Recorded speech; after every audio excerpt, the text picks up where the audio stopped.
U.S. President Joe Biden is expected to press Israeli Prime Minister Benjamin Netanyahu to agree on a new ceasefire deal for Gaza when they meet at the White House a few hours from now. Along with a lasting truce, Washington is hoping to secure the release of all hostages within Mr. Biden's last remaining months as president. Mr. Netanyahu had thanked Mr. Biden for his support for Tel Aviv and asked for more military aid. Prime Minister Netanyahu will also meet Vice President Kamala Harris, who did not attend his speech in Congress.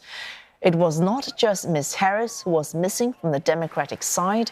Nearly half the party's lawmakers skipped the joint session, citing concerns over humanitarian conditions in Gaza. Thousands of protesters were also out on the streets demanding an immediate end to the war and even Mr. Netanyahu's arrest. I said to Nick Harper, he joins us live from Washington, D.C. Nick, protesters calling for the arrest of Mr. Netanyahu and some Democrats, as we just mentioned, refusing to attend his speech in Congress. Do these reflect any significant change in support for Israel's war in Gaza? Well, we certainly have seen a change in support since the October 7th attack by Hamas.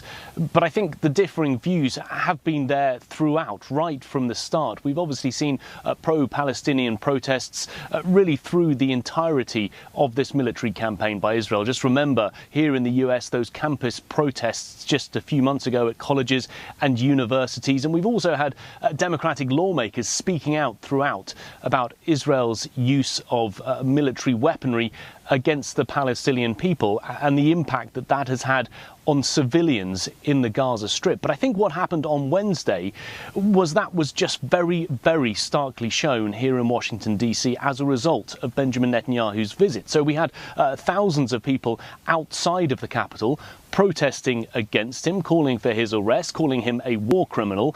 And inside Capitol Hill, inside the chamber there, we had empty seats, Democratic lawmakers who just boycotted his speech, deciding to skip it in protest to what they feel has been a genocidal campaign by Israel against Gaza. So those stark differences really being shown during the course of the day, but they were underlying, I think, for many months. In terms of the polls, we've certainly seen American support wane in recent months. If you look back all the way to last October, at that stage, nearly half of all Americans, about 48%, were in support of Israel and its military campaign.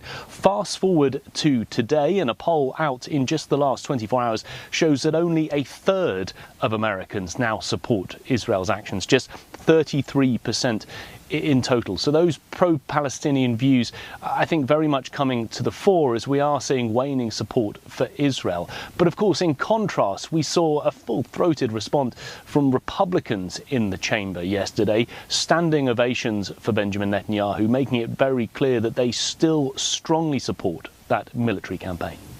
But these developments likely giving more incentive to President Biden to reach that ceasefire deal with Prime Minister Netanyahu. But how much more pressure can Joe Biden at this point put on the Israeli Prime Minister to reach that ceasefire deal?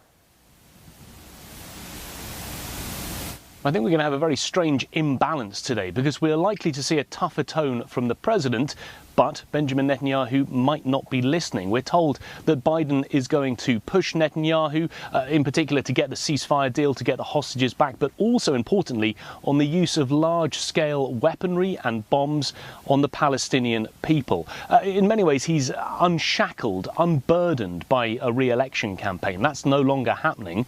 So a tougher tone can be expected. It's something that we've seen in the past from past presidents in their final months of their presidency. For example, President Obama took a tougher line on Israel and its settlement building during the end of his 2016 term. So we could see a tougher term from Joe Biden, but the problem is he's a lame duck president in many ways. So whatever he says to Netanyahu may fall on deaf ears. Well, thanks. Nick Harper live from Washington, D.C.